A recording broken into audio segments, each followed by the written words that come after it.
টানা কয়েকদিনের ভারী বৃষ্টিতে মানিকগঞ্জ পৌরসভার অনেক এলাকায় জলাবদ্ধতার সৃষ্টি হচ্ছে। অতিবৃষ্টিতে পৌর এলাকার ডজনখানেক সড়কও ভেঙে গেছে। এতে যান চলাচল ব্যাহত হচ্ছে, ফলে সাধারণ মানুষের দুর্ভোগ চরমে পৌঁছেছে।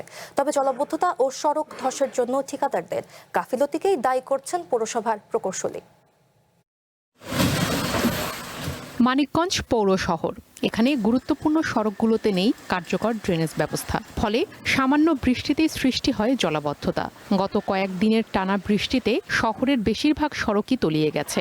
দ্রুত পানি নিষ্কাশনের ব্যবস্থাও দুর্বল, ফলে বেড়েছে দুর্ভোগ। পানি জমে রয়েছে শহরের গুরুত্বপূর্ণ পৌর শহরের বাসস্ট্যান্ড, জয়রা, স্টেডিয়াম রোডে। শামসুর রহমান লেন, শেওতা, বেওথা ও দাসরা এলাকার অনেক সড়কও ডুবে গেছে। নির্মাণে নাম্বার 1 শাহ সিমেন্ট।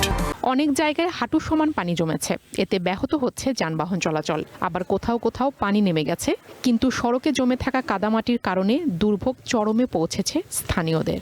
সামান্য বৃষ্টিতেই পানি জমে, যখন আমরা অফিস যাচ্ছি তখন দেখা যাচ্ছে যে আমাদের হাঁটু পর্যন্ত পানি থাকে। আমাদের এখানে তো চুলকানি সহ নানান সমস্যার সৃষ্টি হয়। জনপ্রতিনিধি আসতেছে যাইতেছে, নতুন নির্বাচন, নতুন সংস্কার, সবকিছু নতুন হইতেছে। আলটিমেটলি এই রাস্তায় এটা ওই সেমই রয়ে গেছে। একটা ন্যূনতম ছোট্ট বৃষ্টিও যদি হয়, এই পুরো রাস্তা ব্লক। তলায় যে বাসার ভিতরে পানি ঢুকেছে, অনেক পানি, প্রায় গ্রেট সমান পানি।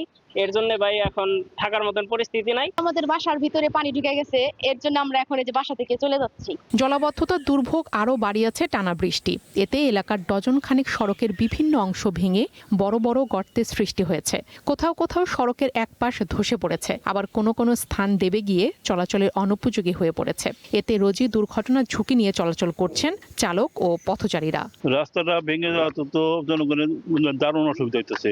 জনগণ চলতে পারে না, গাড়িগুলো তো বন্ধই। যখন যাতায়াত করবে তখন ডাইন সাইড থেকে আস্তে আস্তে সব খালের দিকে চলে যেতেছে রাস্তা। এবং এখন এই বাড়িঘর নিয়ে আমরা খুব দুশ্চিন্তায় আছি। ট্যাক্স সমস্ত কিছু দিয়ে থাকি প্রতি বছর, কিন্তু আমাদের এ পর্যন্ত আমাদের এখানের একদিন আসার পর আর কোনো খোঁজ খবর নাই। এক সপ্তাহের টানা বৃষ্টিতে পৌর এলাকার সড়ক ধসে প্রায় 2.5 কোটি টাকার ক্ষতি হয়েছে বলে জানিয়েছে পৌর কর্তৃপক্ষ। নির্ধারিত সময়ের কাজ শেষ না করায় ঠিকাদারদের উপর দায় চাপালেন নির্বাহী প্রকৌশলী। আপাতত জনচলাচলের জন্য আমরা একটা কাজ শুরুর প্রক্রিয়া শুরু করছি। এটা 2-1 দিনের মধ্যে কাজ শুরু করবে। কিন্তু যদি তারা কোনো কারণে কাজটা শুরু না করে, এক্ষেত্রে আমার পরবর্তীভাবে তাদের বিরুদ্ধে ব্যবস্থা নেওয়া ছাড়া আর কোনো উপায় নেই। টেন্ডার হয়েছে অনেক আগে, এরা সময় মতো কাজ শেষ করেনি। ভেঙে যাওয়া সড়কগুলো দ্রুত সংস্কারের দাবি জানান এলাকাবাসী। সেই সাথে তারা চান জলাবদ্ধতা নিরসনে উদ্যোগ।